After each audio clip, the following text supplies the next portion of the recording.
All right, let's solve some two-step equations. All right, so when we first started learning how to solve two-step equations, we used tape diagrams, so we can solve them both simultaneously.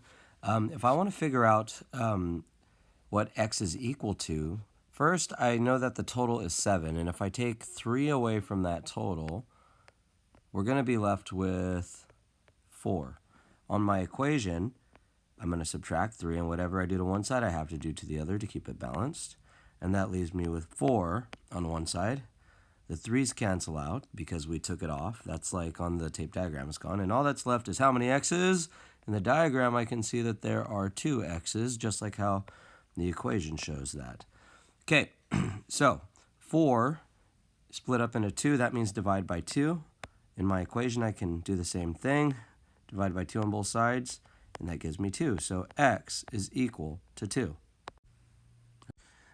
All right, so before we move on, I want to point out that these are called two-step equations because they contain 2 steps, all right? Now, in the first step on this one, we subtracted, but you might be adding depending on what the equation gives you.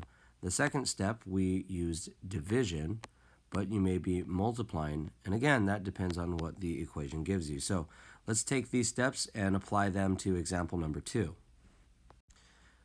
All right, so for this equation, what we're going to do is we're going to leave the variable term toward the end because we're going to add or subtract in the beginning. And in this case, they're telling us, they're giving us minus 3, so we're going to use the opposite operations to solve. So we're going to add 3 to both sides. 25 plus 3 is 28. And if I have 3 and a negative 3, those are going to cancel out, and so I only have 1/4 of the value of n left over. Now from here, now this is where we have our divide or multiply step. We're multiplying by a fraction, and to solve, we need to use the reciprocal. All right, so the reciprocal of 1/4 is 4 over 1. 1 times 4 is 4. 1 times 4 is 4.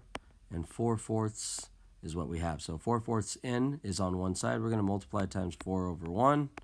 Okay? Since this is a whole number, we're going to put a 1 in the denominator.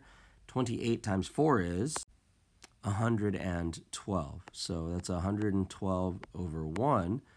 But we know that anything divided by 1 is just equal to itself. So 112 is equal to 4/4 n. That's just one whole. So n is equal to 112. If you want to test it out, we know that 1/4 of 112 is just 28, and 28 subtract 3 will equal 25, so the answer checks out. N equals 112. All right, so let's keep on solving. We are going to leave the variable term alone on the first step, and we want to eliminate the 6. We want to get rid of that. Now, the subtraction actually goes to the negative 3x. It doesn't go to the 6. 6 is just a regular old 6. So we're going to subtract 6 to get rid of it, and whatever you do to one side, you must do to the other side. 21 minus 6 is going to equal 15. So we're left with minus 3x. You could think of it as adding a negative 3x. So for all intents and purposes, it's a negative 3x. And that's equal to 15. From there, you just divide by negative 3 because we're using opposite operations, and the opposite of multiplying by a negative 3 is dividing by a negative 3.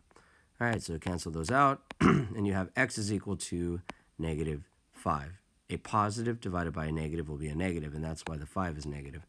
Let's test it out. 6 minus 3 times negative 5. Well, when you subtract a negative, that's like adding it, so it's really 6 plus 15, which will equal 21. So the answer checks out. X really is equal to negative 5. All right, so first things first, I'm going to expose this sham of a word problem. There's all these words here that make you think you're going to have to set up the equation and figure it out for yourself, and then they just spoil the party and give it away, right? No spoilers, please. But we're going to just do what we can and move forward, right? So let's do it. If I want to solve this equation first, I'm going to leave my variable term alone, and we're going to eliminate the 32, otherwise known as the constant, using opposite operations.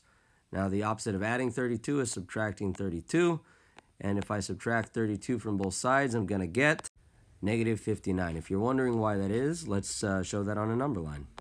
All right, so if I go to negative 27 and I subtract 32, that's not going to put me in the positive direction. No, no, no, no, no. That's going to go even more in the negative direction, because when you subtract, you're bringing the numbers lower and lower, unless you subtract a negative. In this case, we're taking 32 away, not subtracting negative 32. So there's no double negatives. We're not doing, like this double negative or anything like that. So that's not what's happening. Anyway, so you're going to get negative 39. The other side, you got 1.8 times the value of c. From here, you're going to solve by dividing by 1.8 on both sides with some good old-fashioned division. All right, so I know that I don't want my decimal there. I'm going to move it to the end, and whatever you do on the outside, you're going to copy it on the inside. So now we have 18, and we're dividing 590 by 18. All right, now I don't know how much 18 will fit inside of there, but I do know that it will fit inside of 59 about 3 times. I think 4 is a little bit too big. Let's try 18 times 3. Yeah, so that's like 54, so that is going to do it for us. If we subtract 9, subtract 4, you're going to get 5. Bring down your 0. 18 goes into 50. That's got to be twice. And 18 times 2 is 36. Do your subtraction there. You're going to get... Sorry, I had to adjust the screen there. We're going to get 14. Now, I know 18 cannot fit inside of 14, so we are going to add a decimal, put a 0, drop it down. 18 and 140. You could guess and check, but if you do, you will see 18 can go into 140 about 7 times. That's going to be 8 times 10 is 56. Carry your 5. 7 times 1 is 7 plus 5 is 12, so it's 126. And if you added 18 to that, it would surpass 140. So you're going to put your 7 right there. Then you get 126. And wouldn't you know it, when you subtract, you're going to end up with 14 again. Add a 0, bring it on down. But we know that's going to end up being a repeating pattern. That's how we got in this mess in the first place. So you're going to put your bar above there, bar notation. And our final answer is C must equal 32.7 degrees Fahrenheit. But since it was originally a negative 59 divided by a positive 1.8, it's going to be a negative 32. Thank you.